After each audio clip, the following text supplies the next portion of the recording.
So welcome to the second video in our Express Repair video series. In this video, we're going to be talking about mixing and applying body filler to our repair area, as well as curing that and sanding it down.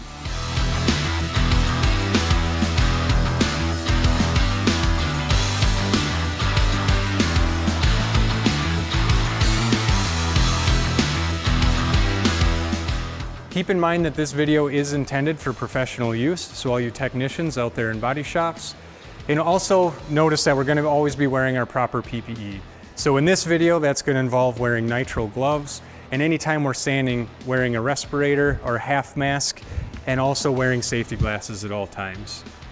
So in our previous video, we tackled all the prep work for this repair. That involved sanding the whole panel down like we were going to paint it, and getting the whole thing masked off for paint.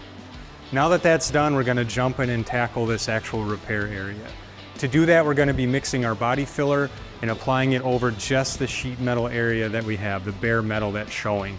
We want to make sure our body filler doesn't go over the top of paint, or we could end up with possibly some shrinkage issues. So we want to make sure we're staying just over the metal. The other thing you're going to see throughout this video is the shortwave infrared curing lamp. These are used most of the time in these express lane type repairs.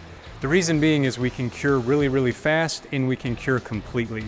That cuts down the dry time and allows us to just do a continuous repair without slowing down. It is important to know what type of lamp you're using. In our case, we're using a shortwave infrared. The reason we're using shortwave infrared is that cures from the inside out. So we know that by the time the outside of our repair, or our body filler in this instance, is dry, that it's been fully cured all the way down to the panel, and we can go ahead and sand without worrying about shrinkage happening later. If you're using a medium or long wave type curing apparatus, make sure you follow their recommendations. They may have you have it further back or run at a lower temperature. We're going to follow the recommendations from this company, and we're going to have it pretty close to make sure that our sensor is pointed at the panel. That's going to make sure we never overheat on temperature, and it's going to fully cure our body filler within 1 to 2 minutes. So now we're ready to mix and apply our filler. So a few things to keep in mind is, first, we don't want our metal to sit open for too long, especially overnight. So if you sanded this down and you came back in the next day, you'd want to go ahead and sand it one more time really quick just to make sure there's no oxidation on top of that metal. The next thing is, when we mix our filler, it's always a good idea to run your hardener next to the filler on the board instead of directly in it. That allows you to make sure you get the correct ratio. So for example, here I have probably just a little bit too much hardener. If I were to put that on the filler, there's no way to get that back out. So by putting it on the side, I can grab just the amount of hardener I need and go ahead and mix that in. When mixing filler, I want to make sure I push down to avoid any air getting into it, and then go ahead and scoop it all up and spread it again. I want to do that until I get a nice, consistent, uniform color. And that's looking pretty good. So now we're ready to apply our filler. So when applying our filler, we don't just want to gob a bunch on there. What we do is take a little bit, and we're going to do a nice, thin, tight coat first.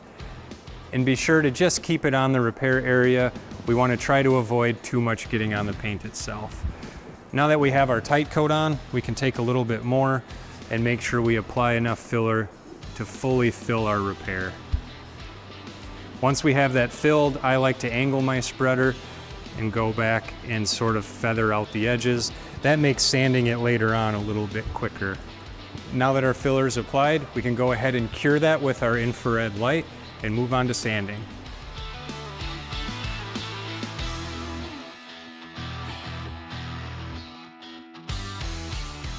Now that we've cured our body filler, we're ready to sand. We're going to sand using a vacuum system and a hard block. Before we sand, we always want to put on a guide coat. At 3M, we're always going to recommend using a dry guide coat. Dry guide coat is very different from wet guide coat, and it tells you different things. With a dry guide coat, since we're rubbing it on, we're going to fill any little pinholes or any sand scratches with that guide coat. If we were to spray a wet guide coat on, it might sit on top of any pinholes or bridge any sand scratches, and we won't know when they're fully sanded out. So that's why we're always going to recommend a dry guide coat. We're going to go ahead and just apply that over our filler area, And then we're gonna go ahead and block that with either 80 or 180 grit sandpaper. Once we block that out, we're gonna put guide coat on one more time and then switch to a finer paper to finish sanding everything smooth.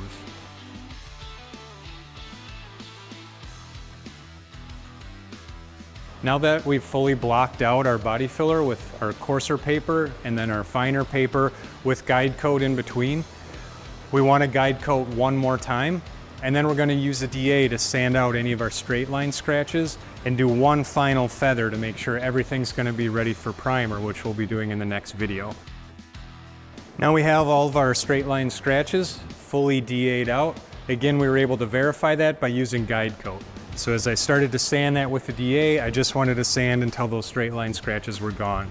My repair feels nice and straight. So now we're ready to move on to primer, which we'll be covering in the next video. If you enjoyed this content, be sure to like and comment below.